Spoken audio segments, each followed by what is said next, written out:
Peggy 12.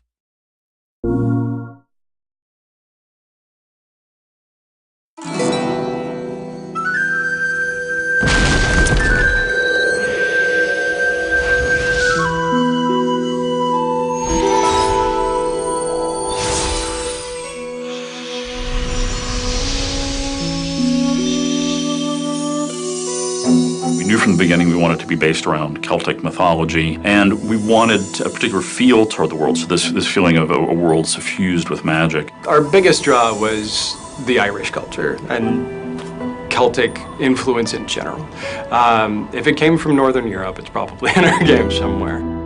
We fight banshees. We bring up ancient war spirits. We have Celtic pixies running through magical forests. Ancient things called bogies. Bogies were the critters in the night that stole children and things from your cupboard. It's filled with knots and ghosts and sprites and bogies, but really it's brought into a modern understanding. We wanted to make sure to ground our game in some real mythology because we were going for an archetypal story. We wanted something that would be close enough to the medieval fantasy themes that gamers are very familiar with, but still fresh enough at the same time that it would feel like a new take on them. With each of the major environments, we were looking for ways to push them outside of what you're familiar with. We wanted to create the sense that you're someplace else, someplace strange, someplace that's not the real world. The foresting door! I can see it! We took our worlds and we really gave them a rich visual treatment that made them look just frankly stunning and beautiful. And a place that even if you weren't playing the game, you would be really enjoying just getting to walk through it and sort of marveling at the architecture and the flora and fauna and the way the light played off the surfaces. The elves who built a lot of this stuff, they don't build like humans do. They grow things organically. There's something sort of unsettlingly strange about the way the buildings are constructed in these spaces. They're not built like normal human buildings. So all of the ruins that you see in the Endless Stair, they don't feel like crumbled stone. It's like the stone has all been like grown like plants. Everything has sort of this sinuous feel to it, and then it's toppled and fallen over.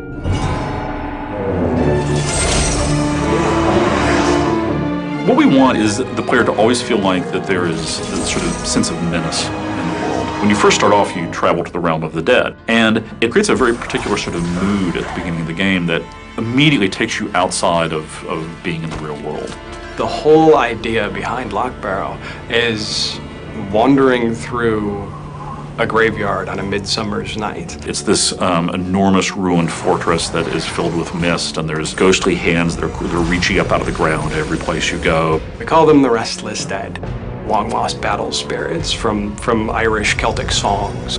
In our world, we really draw on those ancient legends. Those were really a lot of the deep inspiration behind most of the critters that you'll find.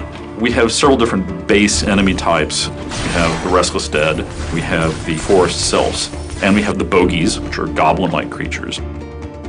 There's all different types of bogies. There's fire shamans, ice shamans. There's warriors that just go berserk and run at you. We tried to create a silhouette and a profile that was far enough removed from goblins and trolls that it could be a fresh and original character. Hey! Sylphs in the fairy forest really come from the classic sense of pixies. Little butterfly wings and the sugar plum dances. Sylphs are kind of corrupted fairies. When you first encounter these sylphs, you're thinking, oh, that's a fairy, that's a nice fairy. But then that fairy comes up to you and slaps you in the face with a twig. And you're like, what's going on?